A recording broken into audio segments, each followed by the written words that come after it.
राम नाम के जाप में तेरे पहले सा आराम नहीं, जबरदस्ती के जय श्री राम में सब कुछ है बस राम नहीं, सब कुछ है बस राम नहीं। राम राम तो कह लोगे पर राम सा दुख भी सहना होगा, और पहली चुनौती ये होगी कि मर्यादा में रहना होगा, कि ये हालात तेरी जंजीर तोड़ जाऊंगा, अपने हाथों पे लिखी लकीर मोड़ जाऊंगा। देखते रह जाओगे आंखें फाड़ कर, देखते रह जाओगे आंखें फाड़ कर, तेरे सामने वो तस्वीर छोड़ जाऊंगा। आज इस सदन में मैं श्रद्धांजलि अर्पित करना चाहूंगी बाबा भीमराव अंबेडकर जी को, और उन्होंने वाकई इन लाइनों को अमर कर दिया कि ये हालात तेरी जंजीर तोड़ जाऊंगा, अपने हाथों पे लिखी लकीर मोड़ जाऊंगा। देखते रह जाओगे आंखें फाड़ कर, देखते रह जाओगे आंखें फाड़ कर, तेरे सामने वो तस्वीर छोड़ जाऊंगा। और बाबा भीमराव अंबेडकर जी ने वो तस्वीर छोड़ी, वो संविधान छोड़ा हमारे पास, और उस संविधान के नाते सर्वोच्च न्यायालय ने आदेश दिया, और आज अयोध्या में रामलला विराजमान है, और ये आपकी सरकार के उपस्थिति में है। मैं आपको बधाई देना चाहती हूँ। आज के युवा, ये एक बड़ी अच्छी कविता है, जरा गौर से सुनिएगा, बड़ी जरूरी है। राम राम तो कह लोगे पर राम सा दुख भी सहना होगा, और पहली चुनौती यह होगी कि मर्यादा में रहना होगा, मर्यादा में रहना होगा। जीरो टॉलरेंस अगेंस्ट क्राइम का दावा देने वाली ये सरकार, राम राज का दावा देने वाली ये सरकार, आज जगह जगह पर खुलेआम जिस तरीके से दिन दहाड़े हत्याएं हो रही हैं, लूट हो रही है, महिलाओं के साथ दुष्कर्म हो रहे हैं। मैं अगर अपने विधानसभा और अपने जनपद की बात करूं, दिन दहाड़े प्रजापति समाज के 2 बच्चों को गला रेत करके मार दिया गया, एक पटेल समाज के डॉक्टर की दिन दहाड़े गोली मार करके हत्या कर दी गई। मेरी विधानसभा में बिशुनपाल व्यक्ति की हत्या कर दी गई मार के, साथ ही साथ मल्हनी विधानसभा में एक सुनार की गोली मार करके हत्या कर दी गई। अध्यक्ष जी, आईआईटी बीएचयू की एक छात्रा के साथ जो वारदात हुई वो किसी से छुपी नहीं है कि किस तरीके से उसके साथ सड़क पे खुलेआम दुष्कर्म किया गया, और ऐसी ना जाने कितनी हजारों वारदातें हैं जो रोज हुई जा रही हैं। आप क्या कहते हैं, क्या ये पुलिस की नाकामी है, क्या ये पुलिस की गलती है, या ये उन युवाओं की गलती है जो आजकल क्राइम की ओर बढ़ता चला जाता है, जा रहा है, क्रिमिनल बनता चला जा रहा है? नहीं, ये आपके सरकार की नाकामी, ये आपके सरकार की गलती है जिसकी वजह से ये हो रहा है। आज जिस सरकार को शिक्षा की गुणवत्ता की तरफ सोचना चाहिए, जहां एक माँ बाप अपनी पूरी उम्र लगा देते हैं अपने बच्चे को एक बेहतर शिक्षा देने के लिए, लेकिन जब उस बच्चे का समय आता है तो ना उसके पास रोजगार है, ना उसके पास कारोबार है। इस विफल सरकार में एक बच्चा अपने आप को सफल करने की होड़ में आज क्राइम की तरफ बढ़ता चला जा रहा है, तो उसके लिए सिर्फ और सिर्फ आपकी सरकार जिम्मेवार है। अध्यक्ष जी, अगर मैं क्राइम की बात करूं तो उसकी पुष्टि यह भी करता है कि आज जब से भाजपा की सरकार आई है तब से अभी तक आपने अपना डीजीपी जो नियुक्त किया है वो भी कार्यवाहक ही रहे हैं, अभी तक कोई आपने परमानेंट डीजीपी तक नहीं दिया। अध्यक्ष महोदय, पुरुषोत्तम रामचंद्र जी की अगर हम बात करें तो रामचंद्र जी ने तो शबरी के जूठे बेर खाए थे। उन्होंने तो केवट, सुग्रीव और हनुमान को गले लगाए, और साथ ही साथ चाहे वो अहिल्या हो या फिर वो निषाद राज, सबको अपनाया।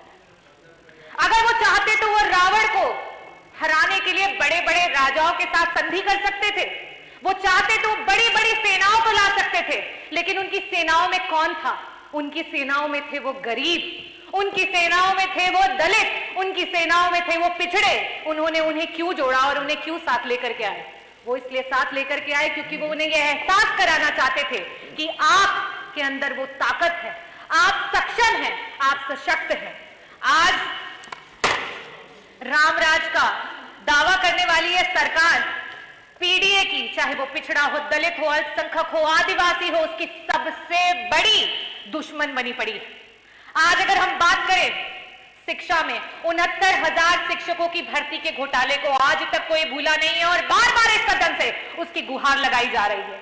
आज अगर मेडिकल कॉलेजेस की बात करें, चाहे वो किंग जॉर्ज मेडिकल कॉलेज हो, चाहे वो आरएमएल हो, चाहे वो एसजीपीजीआई हो, आज भी अगर प्रोफेसर्स की भर्ती की बात आती है तो वहां जगह जगह पर आरक्षण का हनन हो रहा है और जगह जगह पर गलत तरीके से भर्तियां की जा रही हैं।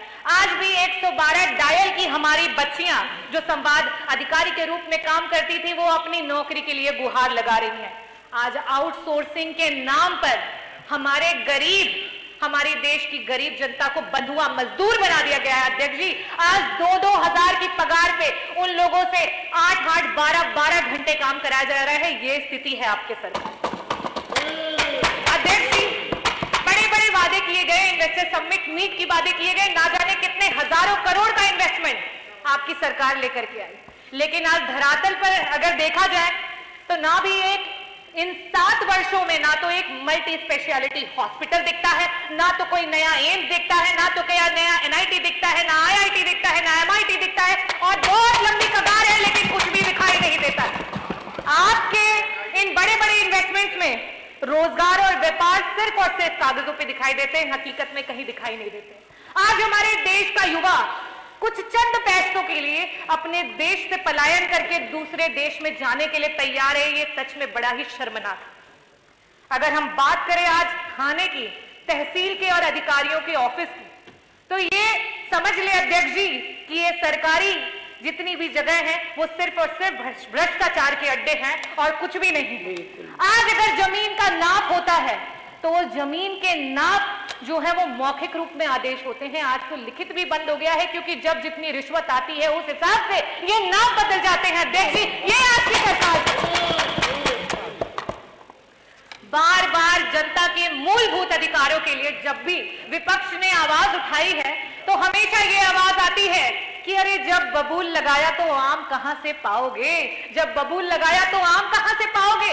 जब से समाजवादी पार्टी की स्थापना हुई उस तब से लेकर के अध्यक्ष जी आज तक का अगर कार्यकाल देखा जाए तो अगर समाजवादी पार्टी ने 12 साल सत्ता पे राज किया है तो आपको 13 साल हो चुके हैं। और उसके बाद मैं आज आपको ये बता सकती हूं कि समाजवादी पार्टी ने मेट्रो लाइन बनवाई, समाजवादी पार्टी ने एक्सप्रेसवे बनवाया, समाजवादी पार्टी ने गोमती रिवर फ्रंट बनवाया, एकाना बनवाया, मेदांता बनवाया, इलेक्ट्रिसिटी प्रोडक्शन यूनिट बनवाई। सबसे बड़ी बात, उन्होंने बच्चों को साक्षरता देने के लिए जगह जगह लैपटॉप बांटे, उन्होंने best park Janeshwar Mishra park बनवाया, उन्होंने पुलिस हेडक्वार्टर बनवाया, आज जहां पे सीएम बैठते हैं, लोक भवन बनवाया, एम्बुलेंस दिया और साथ ही साथ डायल 100 दिया, जिसे आज आप 112 के नाम से इस्तेमाल कर रहे हैं।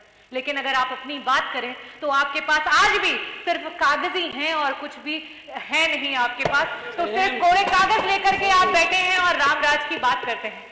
और अध्यक्ष जी, अगर आज रामलला जी भी इन स्थितियों और परिस्थितियों में होते तो आज भारतीय जनता पार्टी की सरकार को यह अवश्य ही कहते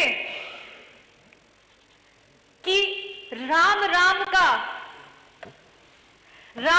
के जाप में तेरे